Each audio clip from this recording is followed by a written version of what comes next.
Hello, and welcome to this sleep story of The Velveteen Rabbit by Marjorie Williams. Please get into a comfortable position. Snuggle in with your blankets and pillow in just the right position. Make sure that your device is positioned where it will not disturb you. And let my voice and your imagination take you to the most wonderful places.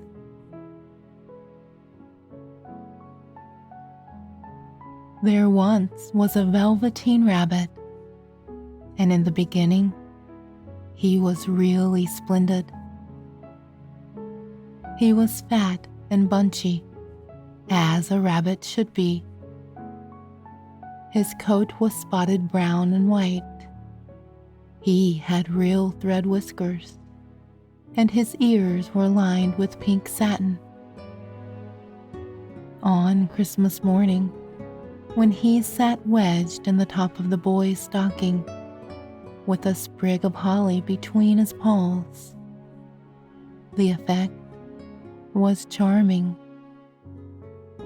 There were other things in the stocking: nuts, oranges, and a toy engine, and chocolate almonds, and a clockwork mouse. But the rabbit was quite the best of all. For at least 2 hours, the boy loved him. And then aunts and uncles came to dinner, and there was a great rustling of tissue paper and unwrapping of parcels.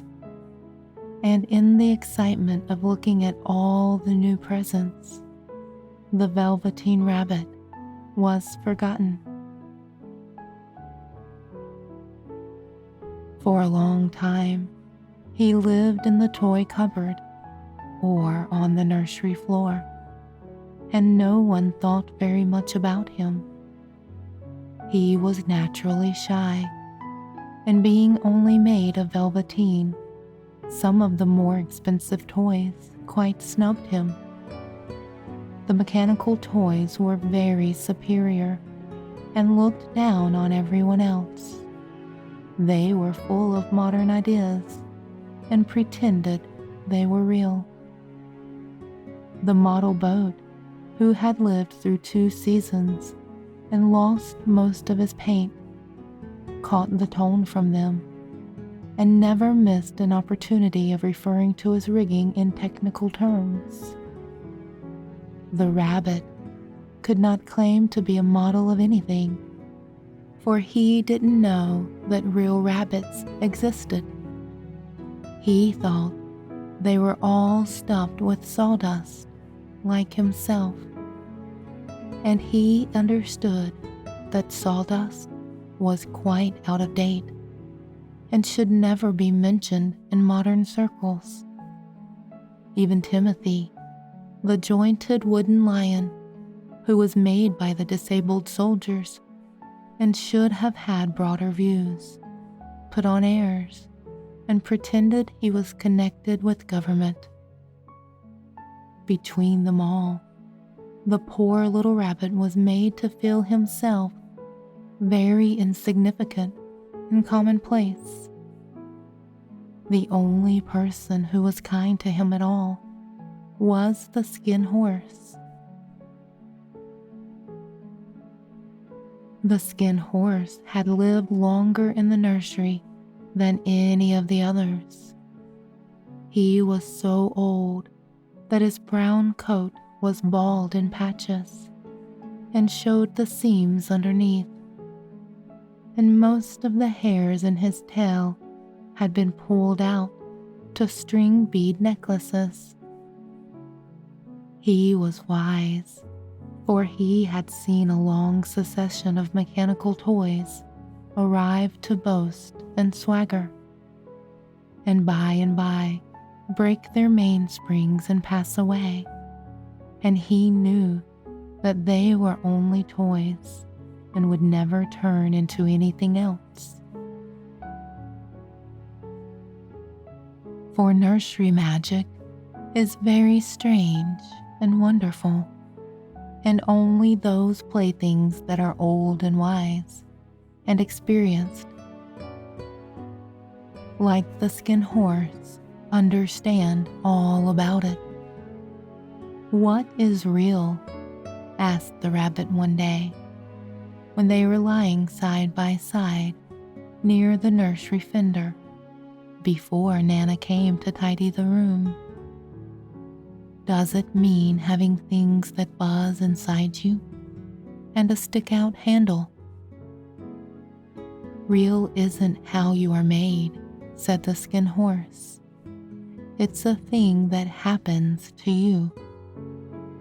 When a child loves you for a long, long time, not just to play with, but really loves you, then you become real."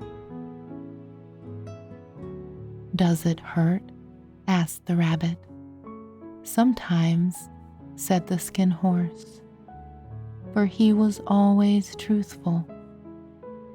"When you are real, you don't mind being hurt."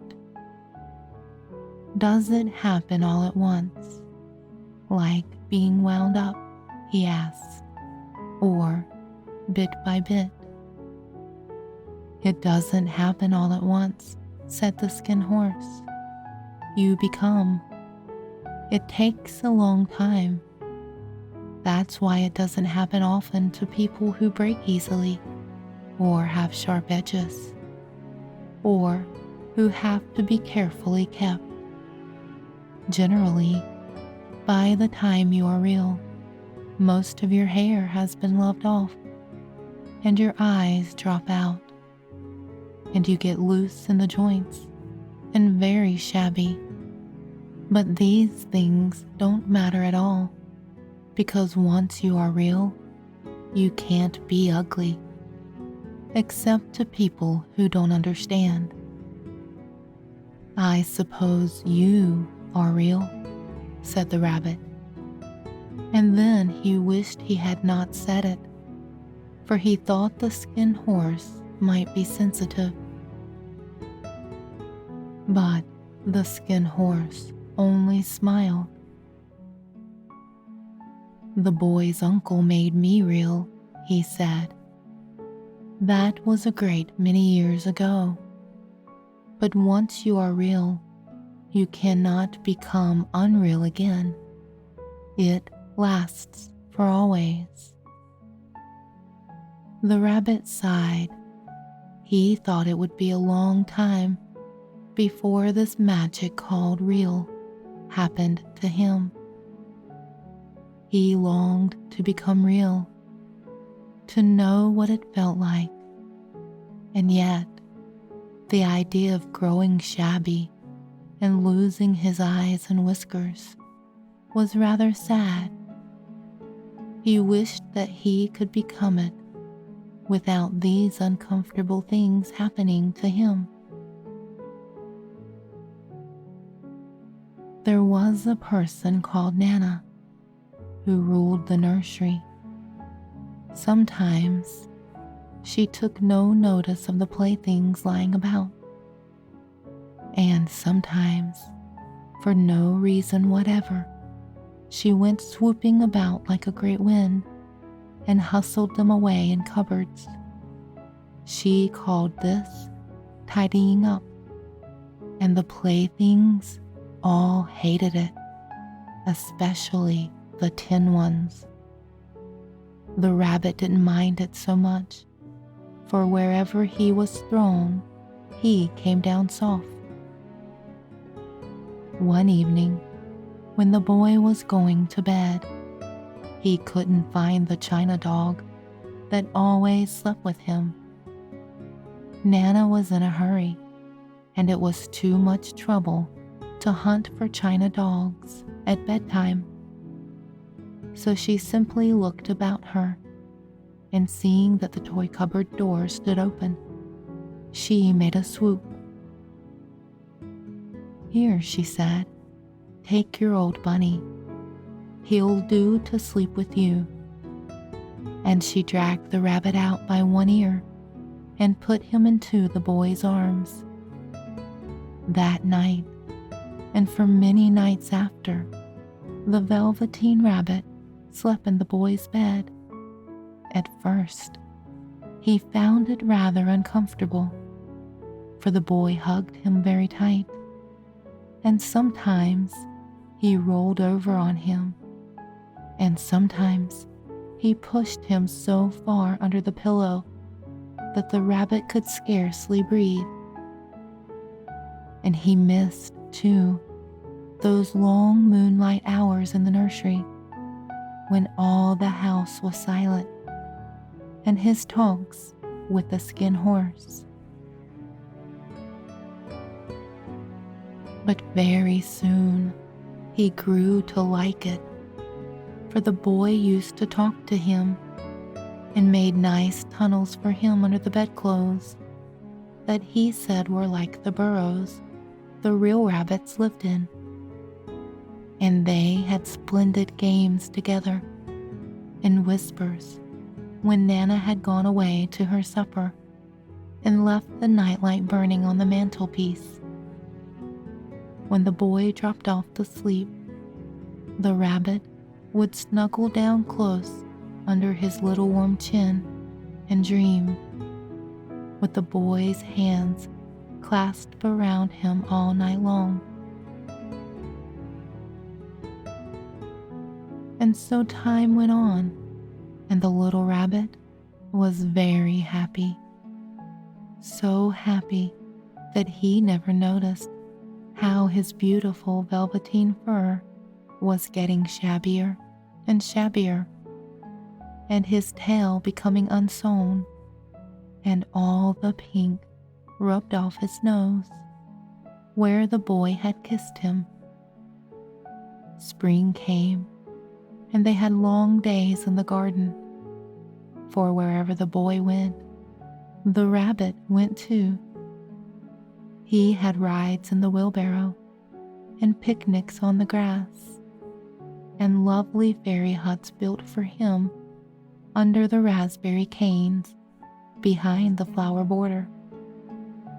And once, when the boy was called away suddenly to go out to tea, the rabbit was left out on the lawn until long after dusk, and Nana had to come and look for him with the candle because the boy couldn't go to sleep unless he was there. He was wet through with the dew and quite earthy from diving into the burrows the boy had made for him in the flower bed, and Nana grumbled as she rubbed him off with the corner of her apron. "You must have your old bunny," she said.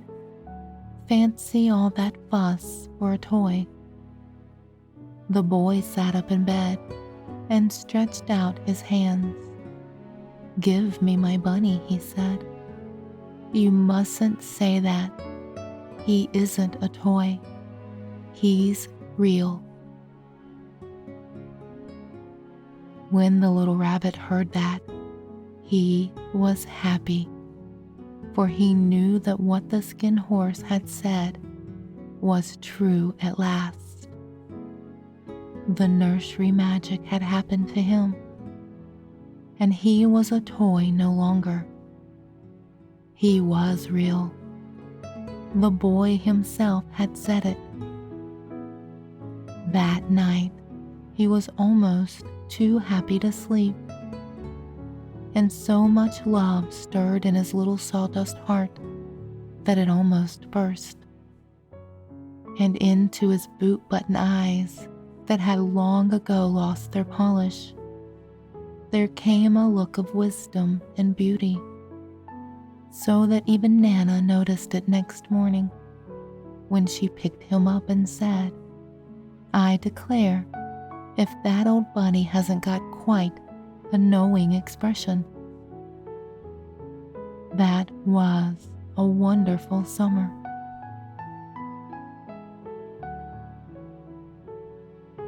Near the house where they lived, there was a wood, and in the long June evenings, the boy liked to go there after tea to play.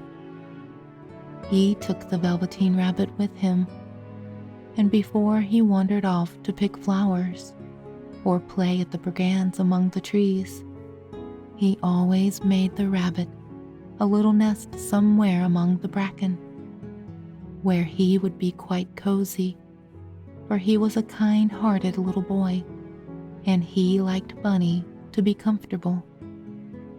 One evening, while the rabbit was lying there alone, watching the ants that ran to and fro between his velvet paws in the grass, he saw two strange beings creep out of the tall bracken near him. They were rabbits like himself, but quite furry and brand new. They must have been very well made, for their seams didn't show at all, and they changed shape in a queer way when they moved. One minute, they were long and thin, and the next minute, fat and bunchy, instead of always staying the same like he did. Their feet patted softly on the ground, and they crept quite close to him, twitching their noses, while the rabbit stared hard to see which side the clockwork stuck out, for he knew that people who jump generally have something to wind them up, but he couldn't see it. They were evidently a new kind of rabbit altogether. They stared at him, and the little rabbit stared back, and all the time their noses twitched. "Why don't you get up and play with us?" one of them asked. "I don't feel like it," said the rabbit, for he didn't want to explain that he had no clockwork. "Oh," said the furry rabbit, "it's as easy as anything," and he gave a big hop sideways and stood on his hind legs. "I don't believe you can," he said.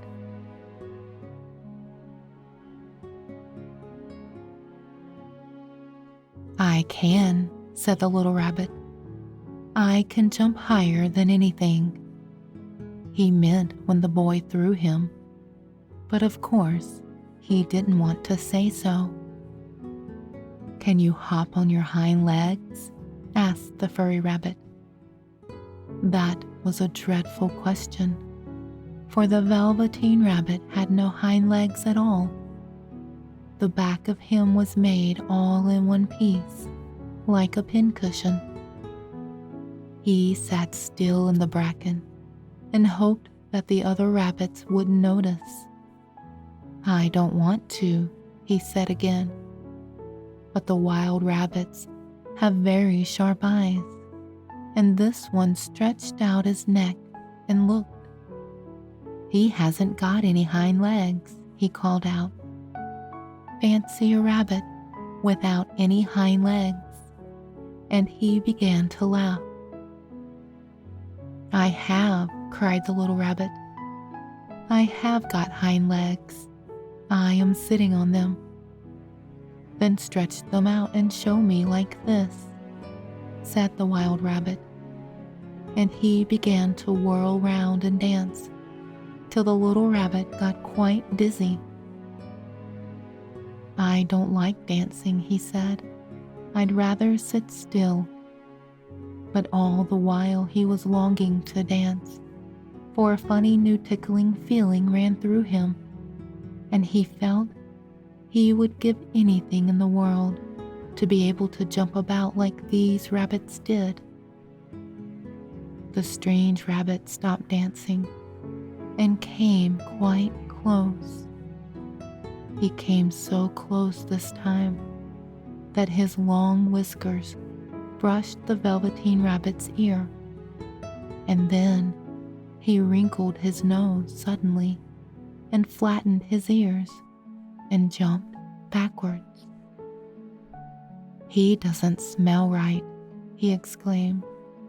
"He isn't a rabbit at all. He isn't real." "I am real," said the little rabbit. "I am real. The boy said so," and he nearly began to cry. Just then, there was a sound of footsteps, and the boy ran past near them. And with a stamp of feet and a flash of white tails, the two strange rabbits disappeared. "Come back and play with me," called the little rabbit. "Oh, do come back. I know I am real." But there was no answer. Only the little ants ran to and fro, and the bracken swayed gently where the two strangers had passed. The Velveteen Rabbit was all alone. "Oh dear," he thought. "Why did they run away like that? Why couldn't they stop and talk to me?" For a long time, he lay very still, watching the bracken and hoping that they would come back, but they never returned.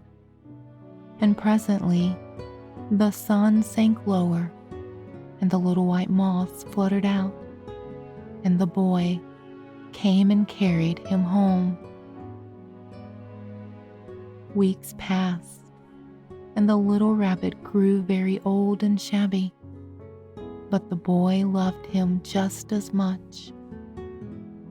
He loved him so hard that he loved all his whiskers off, and the pink lining to his ears turned gray, and his brown spots faded.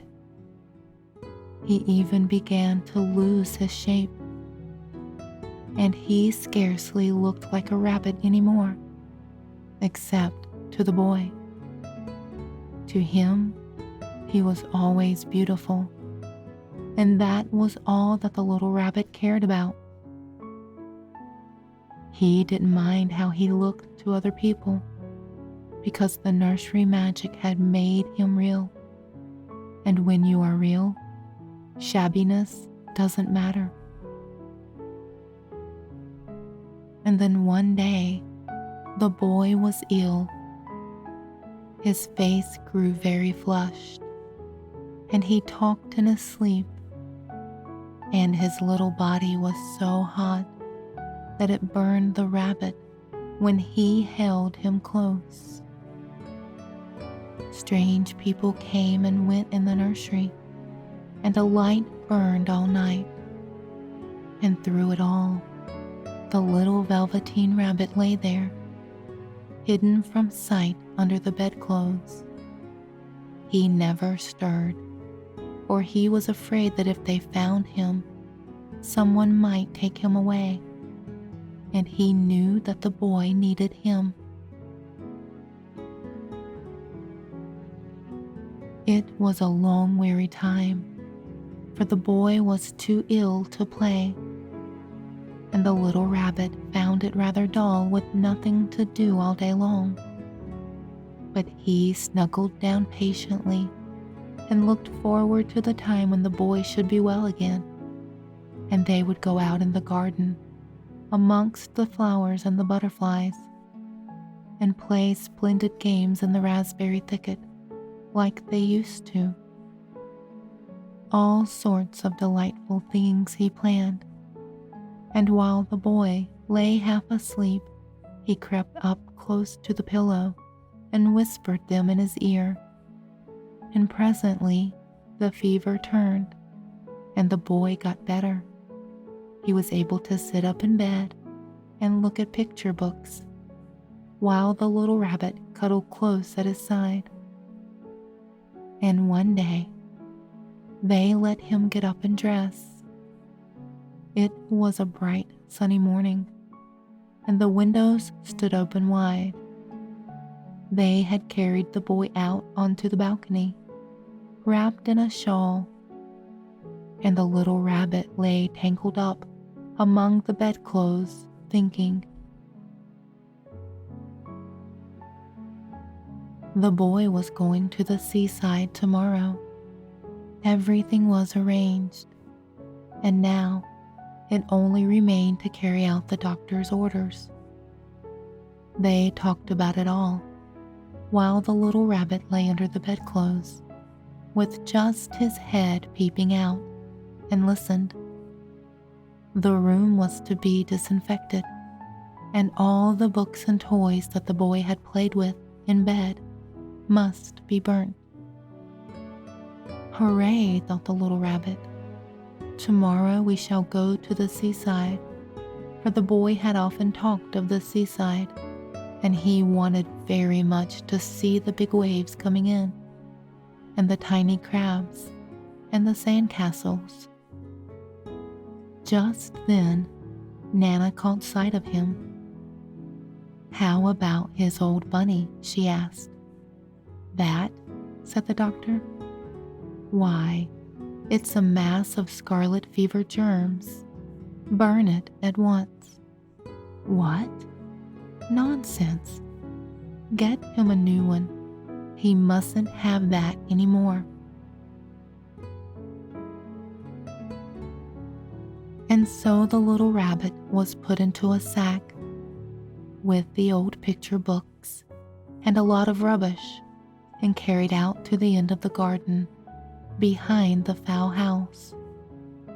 That was a fine place to make a bonfire, only the gardener was too busy just then to attend to it.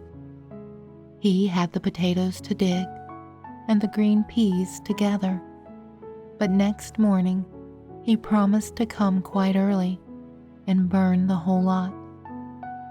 That night, the boy slept in a different room, and he had a new bunny to sleep with him. It was a splendid bunny, all white plush with real glass eyes. But the boy was too excited to care very much about it, for tomorrow he was going to the seaside, and that in itself was such a wonderful thing that he could think of nothing else. And while the boy was asleep, dreaming of the seaside, the little rabbit lay among the old picture books in the corner behind the fowl house, and he felt very lonely. The sack had been left untied, and so by wriggling a little bit, he was able to get his head through the opening and look out. He was shivering a little, for he had always been used to sleeping in a proper bed, and by this time his coat had worn so thin and threadbare from hugging that it was no longer any protection to him. Nearby, he could see the thicket of raspberry canes, growing tall and close like a tropical jungle, in whose shadow he had played with the boy on bygone mornings. He thought of those long sunlit hours in the garden, how happy they were, and a great sadness came over him.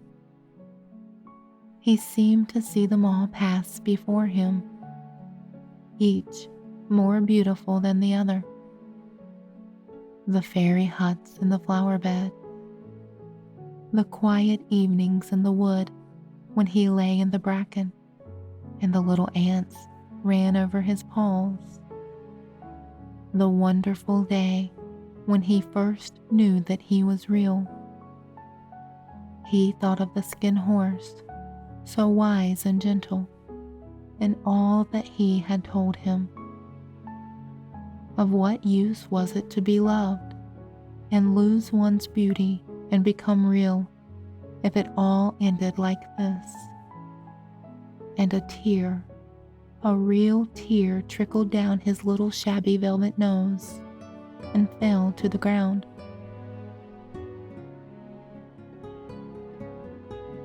And then a strange thing happened, for where the tear had fallen, a flower grew out of the ground. A mysterious flower, not at all like any that grew in the garden.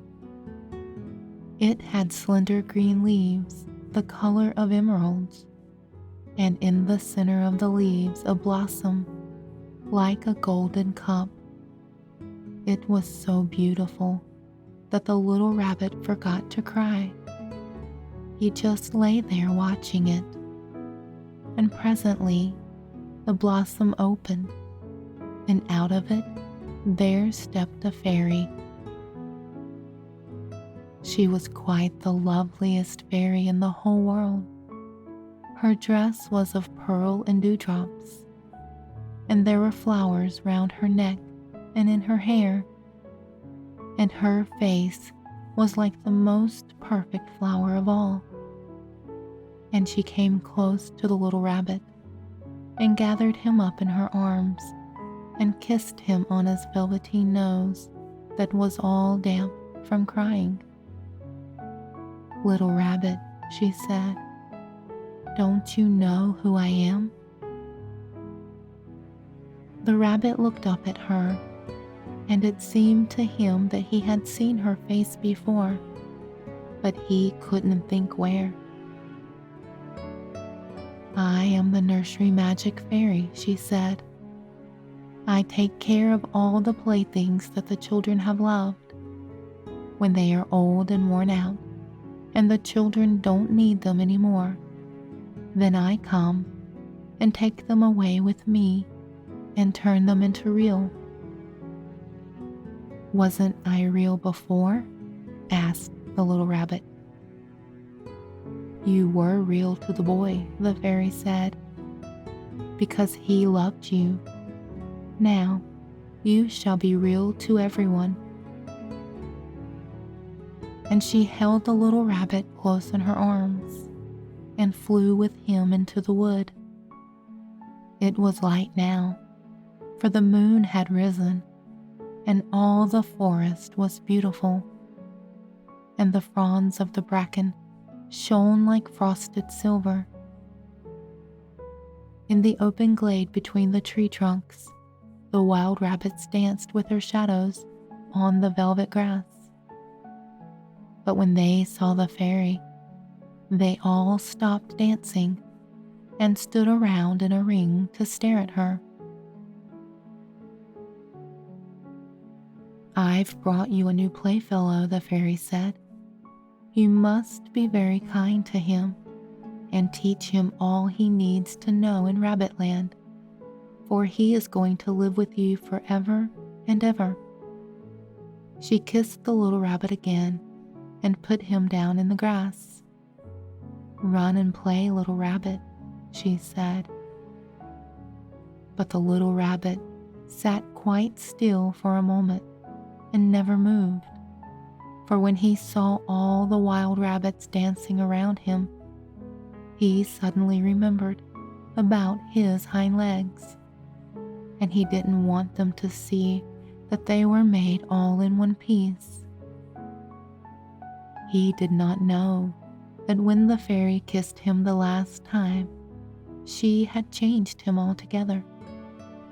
He might have sat there a long time, too shy to move, if just then something hadn't tickled his nose. And before he thought what he was doing, he lifted his hind toe to scratch it, and he found that he actually had hind legs. Instead of dingy velveteen, he had brown fur, soft and shiny. His ears twitched by themselves, and his whiskers were so long that they brushed the grass. He gave one leap, and the joy of using those hind legs was so great that he went springing about the turf on them, jumping sideways and whirling round as the others did. And he grew so excited that when at last he did stop to look for the fairy, she had gone. He was a real rabbit at last, at home with the other rabbits. Autumn passed, and winter, and in the spring, when the days grew warm and sunny, the boy went out to play in the wood behind the house. And while he was playing, 2 rabbits crept out from the bracken and peeped at him. One of them was brown all over, but the other had strange markings under its fur, as though long ago he had been spotted, and the spots still showed through. And about his little soft nose and his round black eyes, there was something familiar, so that the boy thought to himself, "Why, he looks just like my old bunny that was lost when I had scarlet fever." But he never knew that it really was his own bunny, coming back to look at the child who had first helped him to be real.